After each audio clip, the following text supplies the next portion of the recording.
Sedang viral dibahas mengenai seorang perwira polisi yang diduga memaksa mantan kekasihnya untuk melakukan aborsi.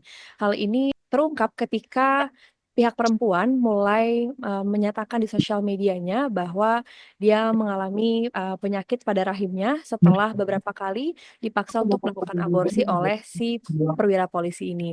Memang peristiwa ini dilakukan ketika perwira tersebut sedang mengenyam pendidikan dan katanya alasannya adalah untuk menjaga karirnya sebagai seorang polisi. Namun kali ini kita bukan ingin membahas mengenai kronologi kasus maupun kebenaran dari kasus ini, tapi yang kita ingin bahas adalah terkait dengan hukum aborsi yang ada di Indonesia. Untuk itu langsung bersama dengan saya, Prof. Eva dari Universitas Indonesia sebagai ahli hukum pidana. Selamat malam, Prof. Selamat malam. Oke. Baik, Prof. Gimana kabarnya, Prof? Sehat ya, Prof? Alhamdulillah baik, Mbak. Baik, Prof. Kali ini, Hmm, saya pengen ngobrol-ngobrol nih, Prof, sama Prof. Eva hmm, sebagai ahli hukum pidana, terkait dengan, aborsi, Prof, yang, akhir-akhir ini memang sedang marak dan salah satu berita yang sedang viral itu adalah terkait perwira polisi yang diduga memaksa mantan kekasihnya untuk aborsi, Prof. Nah, sebelum hmm. lebih lanjut membahas mengenai kasus ini, saya ingin bertanya dulu, Prof, sebenarnya di Indonesia seperti apa sih, Prof, dasar hukumnya terkait dengan aborsi ini? Baik, kalau kita merujuk kepada baik KUHP maupun Undang-Undang Kesehatan, Undang-Undang 17 tahun 2023, itu aborsi masih merupakan tindakan yang dilarang. Meskipun di dalam Undang-Undang Kesehatan dijelaskan bahwa diperbolehkan manakala KUHP itu memberikan keleluasaan untuk melakukan itu. Ini agak berbeda, Mbak, dengan Undang-Undang Kesehatan yang lama. Karena Undang-Undang Kesehatan yang lama mengatakan bahwa aborsi boleh dilakukan kalau atas keselamatan ibu, gitu ya. Jadi itu satu-satunya alasan dalam Undang-Undang Kesehatan lama. Tapi kelihatannya ini berubah. Di dalam Undang-Undang Kesehatan yang baru, itu aborsi merupakan tindakan yang dilarang. Ini antisipasi terhadap KUHP perubahan kita. KUHP Undang-Undang Nomor 1 Tahun 2023 yang baru akan berlaku di tahun 2026 yang masih tetap ya mengatakan bahwa aborsi itu dengan alasan apapun kecuali kesehatan ibu itu adalah tindakan yang dilarang gitu. Oke, baik, Prof. Tapi, kalau boleh tahu, Prof, bagaimana sih terkait dengan korban pemerkosaan? Kan kalau korban pemerkosaan itu dia tidak secara, konsen, tidak secara sadar Mhm, untuk, mengandung ya, Prof. Apakah dia juga mhm. dilarang untuk melakukan aborsi, Prof? Iya, itu menjadi perdebatan, Mbak. Ya, sampai sekarang masih menjadi perdebatan. Kalau dulu seingat saya ada satu ketentuan atau satu gagasan dari MUI untuk kemudian memperbolehkan itu bagi kandungan di bawah 40 hari gitu ya. Ini juga terkait dengan konsep kapan sih orang itu mulai hidup, kapan sih nyawa itu mulai ada gitu ya. Nah, tetapi di dalam undang-undang kita sampai sekarang itu belum di apa namanya dijadikan alasan untuk diperkenankannya aborsi, baik bahkan untuk mereka yang adalah korban perkosaan. Kecuali memang di luar Indonesia, di beberapa negara seperti negara bagian Victoria di Australia itu sudah memberikan keleluasan untuk aborsi bagi korban perkosaan. Oke, jadi Prof, kalau boleh saya, tegaskan kembali, jadi di Indonesia masih belum ada hukum yang bisa dibilang melindungi korban perkosaan gitu, Prof? Eh, Hukum yang melindungi korban perkosaan, saya rasa itu masih menjadi satu apa namanya satu isu ya di dalam undang-undang, misalnya undang-undang tentang kekerasan seksual, ya undang-undang tentang kekerasan seksual, saya kira ini juga menjadi satu diskusi yang menarik karena apa? Karena kalau kemudian terhadap korban perkosaan itu diberikan ke satu, katakanlah satu kondisi ya dalam konteks KUHP atau dalam konteks hukum pidana, satu keadaan di mana kita terpaksa memilih macam notustan, kedaruratan ya sepanjang kedaruratan dan alasan-alasan kedaruratan itu adalah yang mungkin dilakukan untuk keselamatan ibu, saya rasa itu bisa saja menjadi satu alasan.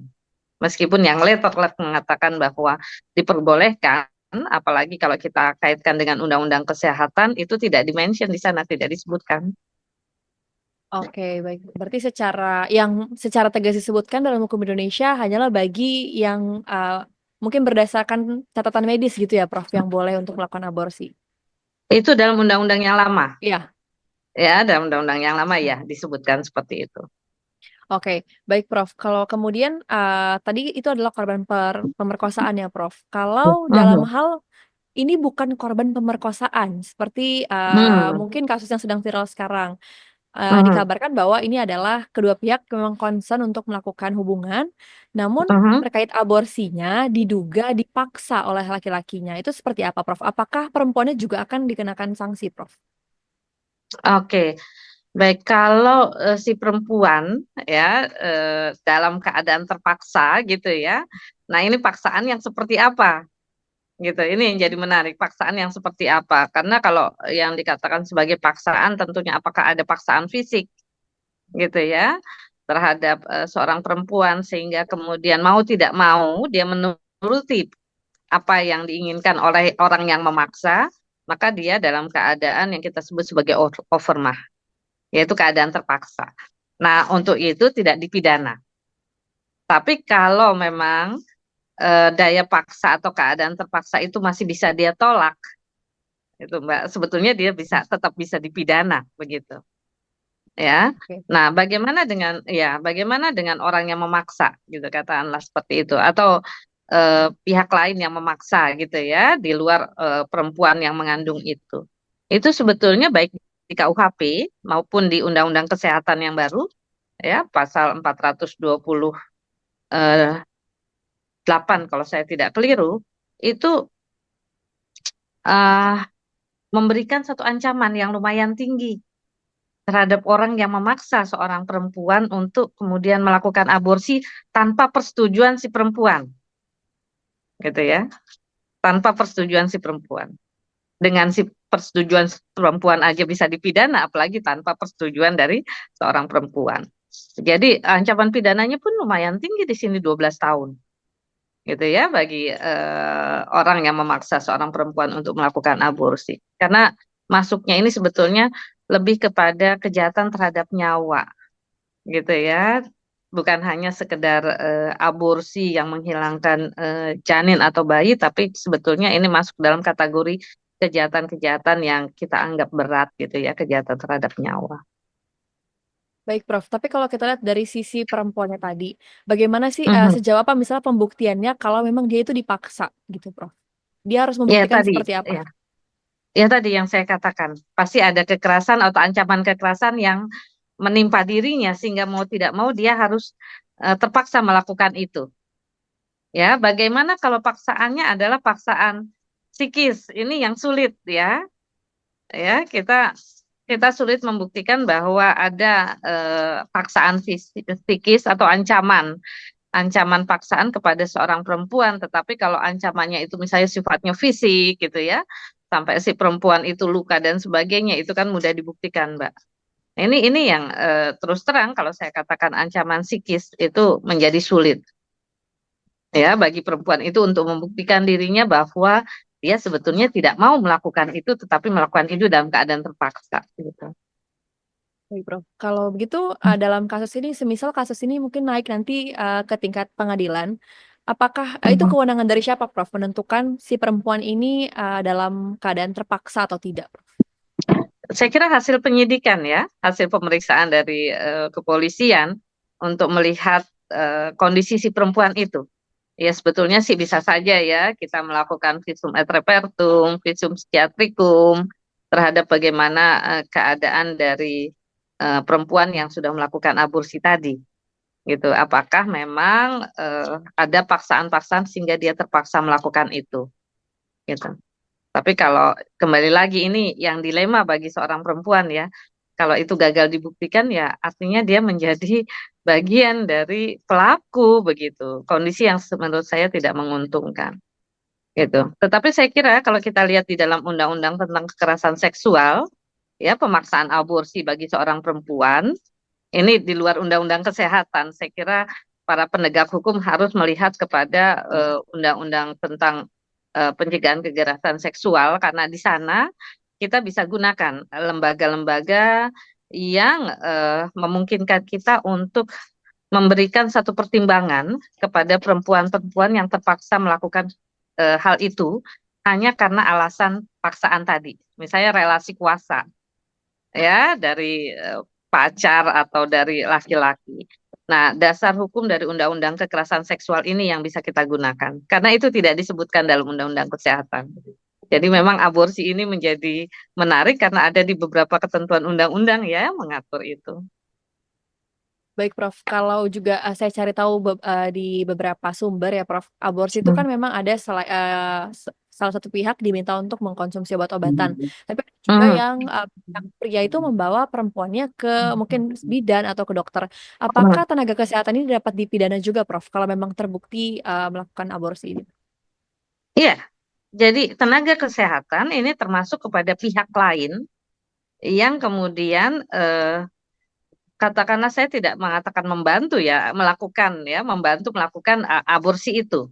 Jadi dia disamakan dengan pihak yang kemudian apakah perempuannya terpaksa atau perempuannya dengan persetujuan, tetap tenaga kesehatannya pun bisa dipidana ya karena aborsi. Kecuali tadi yang saya katakan terpaksa karena alasan kesehatan ibu. Oke, baik, Prof. Satu pertanyaan terakhir, Prof. Kira-kira kalau menurut Prof sebagai ahli pidana dalam kasus ini, tadi yang saya katakan bahwa si perwira polisi memaksa seorang perempuan untuk melakukan aborsi, apakah ada peluang bagi perempuan untuk dapat membela dirinya, Prof, dalam kasus ini? Saya kira sangat, Mbak. Ya, tadi yang saya katakan, eh, undang-undang kekerasan seksual itu penghapusan kekerasan seksual itu memberikan satu ruang kepada perempuan-perempuan korban. Salah satunya adalah paksaan aborsi ini, ya, yang menurut saya ketika paksaan aborsi itu menimpa dirinya, dia sebagai korban, baik dalam perspektif hukum kesehatan, dalam perspektif KUHP maupun dalam perspektif undang-undang kekerasan seksual, itu semua bisa kita jadikan argumentasi untuk mengatakan bahwa seorang perempuan yang terpaksa melakukan itu sesungguhnya dia dalam keadaan terpaksa, gitu. Sehingga bisa dipertimbangkan ada alasan pemaaf yang bisa diberikan kepada dia atas perbuatan aborsi yang dilakukan, gitu. Prof, maaf, ada satu pertanyaan terakhir dari pernyataan Prof, saya ingin follow up questions. Jadi tanpa mempertimbangkan apakah pemerkosaan itu adalah terpaksa atau memang pemerkosaan terpaksa atau saling konsen antara kedua belah pihak, eh, terkait aborsi ini korban tetap dapat dilindungi ya, Prof, dengan undang-undang kekerasan seksual. Saya kira ya korban dalam hal ini perempuan yang terpaksa ya, perempuan yang terpaksa melakukan itu bisa dipertimbangkan ya, untuk dilihat bahwa apakah dia dengan concern atau tanpa concern. Karena kalau tanpa persetujuan dari perempuan, maka kita anggap dia dalam keadaan terpaksa, gitu. Oke, baik, Prof. Eva. Terima Ya, kasih banyak, Prof, untuk waktunya, untuk perbincangan sama-sama. singkat kita mengenai aborsi. Semoga kita bisa berbincang lebih panjang lagi ya, Prof, di lain waktu, Prof. Baik, Baik. sama-sama. Baik, tadi adalah perbincangan singkat mengenai hukum aborsi di Indonesia. Jika dari saudara ada yang memiliki pendapat, apakah hukum aborsi ini sudah cukup melindungi korban, atau justru dinilai masih belum melindungi korban pemerkosaan maupun korban yang dipaksa untuk aborsi, boleh langsung mengemukakan pendapatnya di kolom komentar, dan jangan lupa untuk like dan subscribe.